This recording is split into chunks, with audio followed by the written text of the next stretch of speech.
আসসালামু আলাইকুম। সবাইকে স্বাগত জানাচ্ছি আমার দেশ টপ নিউজে। সঙ্গে আছি তাহমিনা তাসির। শুরুতেই জানিয়ে দিচ্ছি সংবাদ শিরোনাম। ছাত্রদল ৩ নেতার বিরুদ্ধে চাঁদাবাজির অভিযোগ। হাম ও উপসর্গ নিয়ে আরও ৫ শিশুর মৃত্যু। চাঁদাবাজি মামলায় ৫ দিনের রিমান্ডে ডেভিড ইমন। সালমান শাহ হত্যা মামলা, ডনের জামিন নামঞ্জুর। বৃহস্পতিবারের মধ্যেই পদত্যাগ করছেন মির্জা ফখরুল। এবার পুরো খবর। পুরান ঢাকার লক্ষ্মীবাজারে ডিআইটি মার্কেট সংলগ্ন এলাকায় ঈদুল আজহাকে কেন্দ্র করে গড়ে ওঠা একটি অস্থায়ী মেলাকে ঘিরে জনভোগান্তি, অবৈধ দখল ও চাঁদাবাজির অভিযোগ উঠেছে। মেলার স্টল থেকে নিয়মিত অর্থ আদায় এবং অবৈধ বিদ্যুৎ সংযোগ ব্যবহারের অভিযোগ রয়েছে সরকারি শহীদ সরওয়ার্দী কলেজ ছাত্রদলের সভাপতি মোহাম্মদ জসিমউদ্দিন, সাধারণ সম্পাদক রবিউল ইসলাম রুবেল এবং কবি নজরুল সরকারি কলেজ ছাত্রদলের সদস্য সচিব নাজমুল হাসানের বিরুদ্ধে। ঈদের আগে শুরু হওয়া মেলাটি প্রায় ২.৫ মাস ধরে চললেও কবে শেষ হবে সে বিষয়ে কোনো নির্দিষ্ট ঘোষণা নেই বলে স্থানীয় বাসিন্দা ও শিক্ষার্থীরা অভিযোগ করেছেন। তাদের দাবি, মেলার কারণে ডিআইটি মার্কেট ও লক্ষ্মীবাজার এলাকার গুরুত্বপূর্ণ চলাচলের পথের একটি বড় অংশ দখল হয়ে গেছে। এতে পথচারী, শিক্ষার্থী ও স্থানীয় ব্যবসায়ীদের নিয়মিত ভোগান্তিতে পড়তে হচ্ছে। বুধবার সরেজমিনে দেখা যায় ডিআইটি মার্কেট সংলগ্ন এলাকায় মেলার স্টল বসানো হয়েছে। মেলার এক ব্যবসায়ীর সঙ্গে কথা বলে জানা যায় সেখানে মোট ৪টি স্টল রয়েছে। প্রতিটি স্টল থেকে প্রতিদিন ৩,৩৫০ টাকা করে নেওয়া হয়। ব্যবসায়ীদের অভিযোগ, মেলা পরিচালনার সঙ্গে কবি নজরুল সরকারি কলেজ ও সরকারি শহীদ সরওয়ার্দী কলেজ ছাত্রদলের নেতাকর্মীদের সম্পৃক্ততা রয়েছে। তাদের দাবি, ৩ নেতার নেতৃত্বে প্রতিটি স্টল থেকে প্রতিদিন ৩,৩৫০ টাকা করে আদায় করা হচ্ছে। তবে এই অর্থ আদায়ের বৈধ অনুমোদন বা লিখিত নথি দেখাতে পারেননি ব্যবসায়ীরা। এলাকাবাসীর অভিযোগ, মেলায় ব্যবহৃত দোকানগুলোতে অনুমোদনহীনভাবে বিদ্যুৎ সংযোগ দেওয়া হয়েছে। তাদের দাবি, যথাযথ অনুমোদন ছাড়া বিদ্যুৎ সংযোগ ব্যবহার জননিরাপত্তার জন্য ঝুঁকিপূর্ণ। অভিযোগের বিষয়ে কবি নজরুল সরকারি কলেজ ছাত্রদলের সদস্য সচিব নাজমুল হাসান বলেন, আমার নামে অভিযোগ সম্পূর্ণ ভিত্তিহীন ও পরিকল্পিত।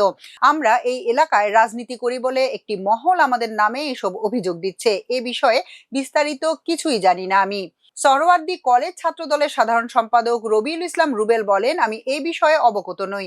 আমরা বিষয়টি জানার পর তাদের আলটিমেটাম দিয়েছি। দোকান না সরালে আমরা গিয়ে ভেঙে দেব এ কথা বলেছি। তারা সম্ভবত দোকান উঠিয়ে চলে যাবে, তা না হলে আমরা ব্যবস্থা নিব। সরওয়ার্দী কলেজ ছাত্রদলের সভাপতি মোহাম্মদ জসিমউদ্দিনকে ফোন করা হলে তিনি একটি প্রোগ্রামে আছেন জানিয়ে পরে কথা বলবেন বলে জানান। সারা দেশে গত ২৪ ঘন্টায় সন্দেহজনক হাম রোগে ৪ শিশু এবং নিশ্চিত হামে একজনের মৃত্যু হয়েছে। এ নিয়ে গত ১৫ মার্চ থেকে এ পর্যন্ত সন্দেহজনক হাম রোগে ৭৮৬ জনের মৃত্যু এবং নিশ্চিত হামে আরও ৯৯ জনের মৃত্যু হয়েছে। বুধবার স্বাস্থ্য অধিদপ্তর কেন্দ্র থেকে প্রকাশিত স্বাস্থ্য সংক্রান্ত সংবাদ বিজ্ঞপ্তিতে এ তথ্য জানানো হয়। প্রসঙ্গত, বিশ্ব স্বাস্থ্য সংস্থা বা WHO আগেই সতর্ক করে বলেছে, টিকাদানের হার কমে যাওয়ায় বিশ্বের কিছু অঞ্চলে আবার হাম রোগের পুনরুত্থান দেখা যাচ্ছে। চট্টগ্রামের হাটহাজারী থানায় দায়ের হওয়া চাঁদাবাজি মামলায় অন্যতম শীর্ষ সন্ত্রাসী ডেভিড ইমনের ৫ দিনের রিমান্ড মঞ্জুর করেছেন চট্টগ্রাম জুডিশিয়াল ম্যাজিস্ট্রেট লোকমান হাকিমের আদালত। বুধবার এই রিমান্ড মঞ্জুর করা হয়। এর আগে গত ২ আগস্ট ফটিকছড়ি থানার অস্ত্র ও হত্যা দুটি পৃথক মামলায় চট্টগ্রাম জুডিশিয়াল ম্যাজিস্ট্রেট মোহাম্মদ মোতাসিম বিল্লার আদালত ১০ দিনের রিমান্ড মঞ্জুর করেছিলেন।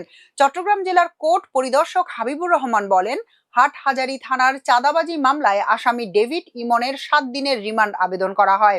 আদালত শুনানি শেষে ৫ দিনের রিমান্ড মঞ্জুর করেছেন। গত ২৬ জুলাই ২০ লাখ টাকা চাঁদা না পেয়ে চট্টগ্রাম সিটি কর্পোরেশনের দক্ষিণ পাহাড়তলী ওয়ার্ডের বড় দিঘিরপাড় এলাকার ব্যবসায়ী জসিমউদ্দিনের নির্মাণাধীন ভবনে হামলা ও ভাঙচুর চালায় মুখোশধারী সন্ত্রাসীরা। এ মামলায় ডেভিড ইমনকে আগেই গ্রেফতার দেখানো হয়েছিল। গত ২৯ জুলাই যশোরের কোতোয়ালি থানার ঝুমঝুমপুর এলাকা থেকে ডেভিড ইমন সহ ৪ জনকে গ্রেফতার করা হয়েছিল। চিত্রনায়ক সালমান শাহকে পূর্ব পরিকল্পিতভাবে হত্যার অভিযোগে করা মামলায় গ্রেফতার অভিনেতা আশরাফুল হক ডনের জামিন আবেদন নামঞ্জুর করেছেন আদালত। বুধবার ঢাকার মেট্রোপলিটন ম্যাজিস্ট্রেট মোহাম্মদ এহসানুল ইসলামের আদালতে তার আইনজীবী জামিন আবেদন করেন। শুনানি শেষে আদালত তার জামিন আবেদন নামঞ্জুর করেন। এর আগে গত ৯ আগস্ট ভোরে বিমানবন্দর এলাকা থেকে ইমিগ্রেশন পুলিশ ডনকে আটক করে। ওই দিন তাকে ঢাকার চিফ মেট্রোপলিটন ম্যাজিস্ট্রেট আদালতে হাজির করে পুলিশ।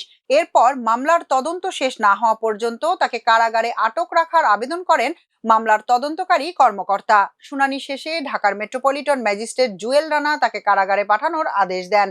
উল্লেখ্য, গত বছরের ২১ অক্টোবর রাজধানীর রমনা থানায় মামলাটি করেন সালমান শাহের মামা মোহাম্মদ আলমগীর।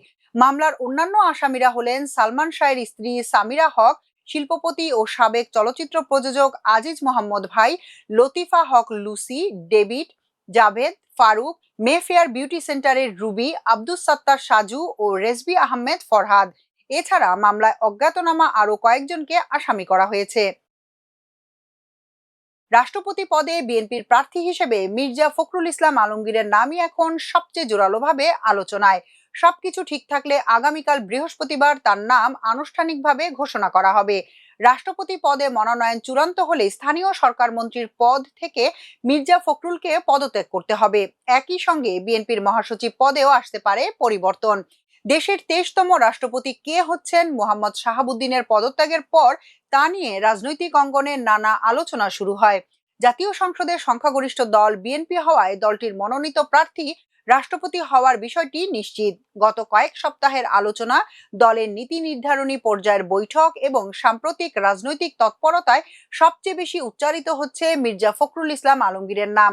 তবে রাষ্ট্রপতি পদে তার মনোনয়ন এখনো আনুষ্ঠানিকভাবে ঘোষণা করেনি বিএনপি। দলীয় সিদ্ধান্ত অনুযায়ী প্রার্থী চূড়ান্ত করার দায়িত্ব দলের চেয়ারম্যান ও প্রধানমন্ত্রী তারেক রহমানের উপর ন্যস্ত করা হয়েছে। ফলে শেষ সিদ্ধান্তের জন্য এখন দলের শীর্ষ নেতৃত্বের আনুষ্ঠানিক ঘোষণার অপেক্ষা।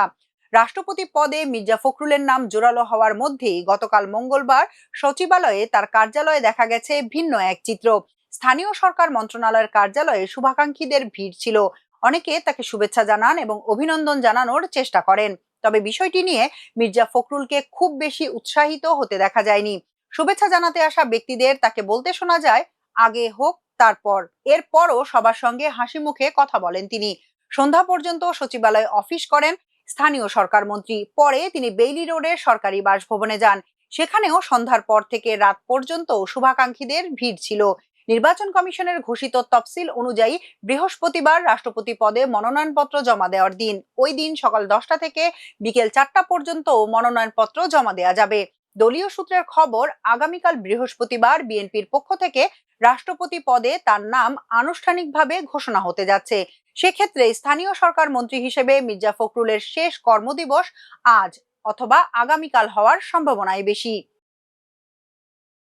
এখনকার মতো এ পর্যন্তই। সবাই ভালো থাকুন, সুস্থ থাকুন, থাকুন আমার দেশের সঙ্গে। চ্যানেলটি ভালো লাগলে সাবস্ক্রাইব করুন। আল্লাহ হাফেজ।